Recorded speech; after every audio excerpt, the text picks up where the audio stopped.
you have Hebrews. You have Hebrews chapter 7, 9, and 10, which are specifically on the effect and result of the sacrifice of Christ. So you have sort of like Romans 3, 4, and 5. You have 3 whole chapters about what justification is. That's where you're going to go to find out what justification is.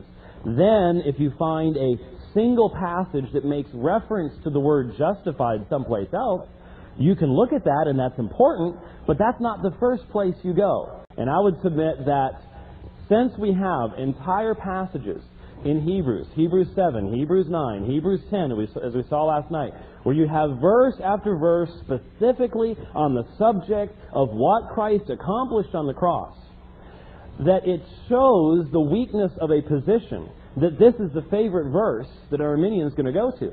2 Peter is not about the work of Christ on the cross. 2 Peter chapter 2 is about false teachers. It's a section about apostasy in the church, and we take what we think is an inference from one passage about false teachers and overthrow everything in 3 chapters of the book of Hebrews. Look at it.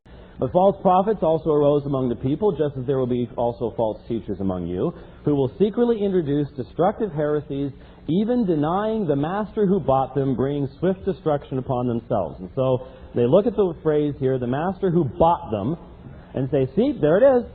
Christ died. He purchased them with His blood. They are false teachers. They're going to be destroyed. So there can be people that the master bought who are going to be destroyed. Therefore, the death of Christ in and of itself does not accomplish salvation. It only makes salvation a possibility. They were actually redeemed. They were actually purchased, but they will be destroyed. That is the assertion that is made. Now, if that's the case, and I only have about 5 minutes here, if that's the case, then these are the things you have to believe are absolutely certain. A, that the word master refers to Christ. That is, the Greek term here, there it is, despotein or despotes, from which we get our word despot, that is absolutely in this section has to refer only to Jesus Christ. If there is any possibility that in point of fact it's referring to God the Father, then the entire argument collapses. All right? That's the first thing. Now, you might notice that when we look at this phrase and we ask, well, where else does it appear in the New Testament? There aren't all that many places, but there are places such as Acts 4:24. When the church gathers to pray, and they say, when they heard this, they lifted their voices to God with one accord and said, O despota, O Lord, it is you who made the heaven, the earth, and the sea, and all that is in them. And then they go on below that to differentiate between the Father and the Son, and it's the Father to whom they're praying. So here is an example of the despotos being the Father, not the Son. There are other such passages. It can be used of people who are not God at all, rulers and masters and things like that. Going back here. So the first thing is master has to mean God the Father. It cannot mean, it has to mean Jesus Christ. It cannot mean God the Father. The word bought,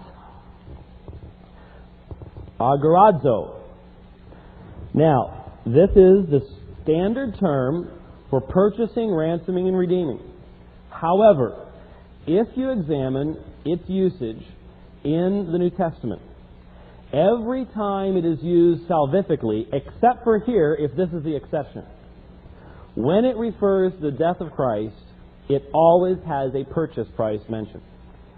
Redeemed by the blood of Christ is normally redeemed with a price. Whatever it might be, in every particular situation where it's used of the death of Christ, the price is mentioned, except here.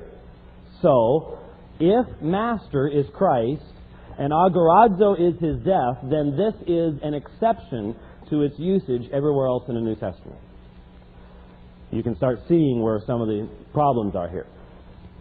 So, you might say, all right, if this isn't referring to Christ, then what is the passage referring to?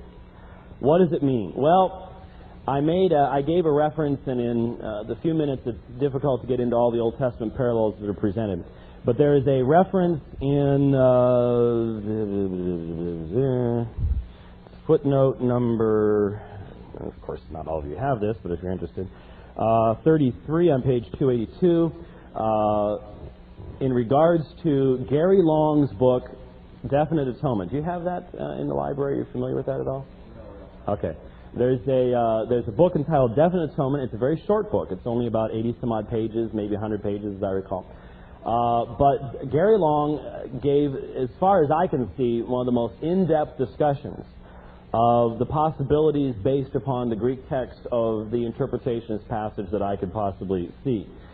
Fundamentally, to boil it all down in just a few moments, he points out that agorazo, as it's used in the Greek Septuagint, can have non-redemptive uses, that it can refer, and does refer in Septuagint usages, that is the Greek translation of the Old Testament, to non-redemptive sovereign acts of God of placing people in positions of authority, and that it is his understanding that this is what Peter is paralleling to, and that hence he uses not Lord, which is the normal word for Jesus in the New Testament. It's normally kurios. Here he uses despotos, and therefore that he's referring here to God sovereignly placing people in positions of authority that they then utilize as false teachers to fill their own bellies, shall we say, and that the reason that they bring swift destruction upon themselves is because of the gravity of the sin that they have committed in betraying a trust that is given to them in the church, is in essence what it all ends up boiling down to.